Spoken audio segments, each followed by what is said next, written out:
ஹே everyone, எல்லாரும் எப்படி இருக்கீங்க? இன்றைக்கி நான் எதுக்கு இப்படி பல்ல காமிச்சுன்னு இருக்கேன்னா, என் கூட நிற்கிறால ஒரு பையன், அவன் வந்து இந்த கோயிலில் கும்பாபிஷேகம் பண்ண போகிறோம், நீங்களும் வந்துருங்க அப்படி சொல்லிட்டு என்னை கூப்பிட்டான். அவன் பின்னாடியே ஓடிட்டான். திடீர்னு சொல்லிட்டு அவன் பின்னாடியே நம்ம ஓட, அவன் இன்னொருத்தன் வந்து அவன் பின்னாடி வர, எல்லாம் ஒரு மாதிரி ஃபன் பண்ணிட்டு இருந்தாங்க. போய் என்னடான்னு பார்த்தா ஒருத்தனா சாமி செலை செய்கிறான், இன்னொருத்தன் லூசு மாதிரி சாமி அடிக்கிட்டு இருக்கான். நிஜமாலே அந்த கும்பாபிஷேகத்துக்கான தேவையான வேலைலாம் அவங்க பார்த்துக்கிட்டு இருந்தாங்க. பர்தாலாம் வேறு கட்டியிருக்காங்க. ஃப்ரெண்ட்ஸ், நீங்களும் வரதுன்னா வந்துருங்க, நாங்கள் எல்லாருமே உங்களை இன்வைட் பண்ணுறோம். எனக்கு வந்து நான் வந்ததுக்காக அந்த கிச்சினி பழம் அதெல்லாம் கொடுத்தாங்க.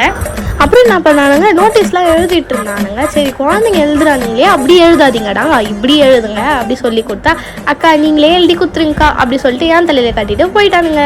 நான் அதனால எழுதி கொடுத்து டிசைன் பண்ணி கொடுத்துட்ருக்கேன். என்னையும் வச்சு கட்சியில் என்னையும் ஃபன் பண்ண வச்சுட்டானுங்க. மறக்காமல் எல்லோரும் வந்துருங்க. எல்லாம் நமக்கு மேலே பல்ல காமிச்சுட்டு இருக்கானுங்க. இவன் பாருங்க சொரிஞ்சிட்டு இருக்கான். இவங்கெல்லாம் ஒரு சாமியாரா, இவனுங்கெல்லாம் கும்பாபிஷேகம் பண்ணுறாங்க. நம்ம வரணுமா? டைமிங் பார்த்தீங்கன்னா 7:30 to 8:30 நல்ல நேரம்லாம் பார்த்து வச்சுருக்கானுங்க. அப்படியாப்பட்ட சாமியார் பசங்களாக இருக்கிறாங்க. செருப்பு கூட போடக்கூடாதான். மேலே எவ்வளோ வேலை பார்க்குறாங்க பாருங்க. இந்த வீடியோக்காக தான் நினைக்கிறாங்க. அவனுக்கு ஒன்றும் வேலைலாம் பார்க்கல. மறக்காமல் சேனலை சப்ஸ்கிரைப் பண்ணுறாங்க.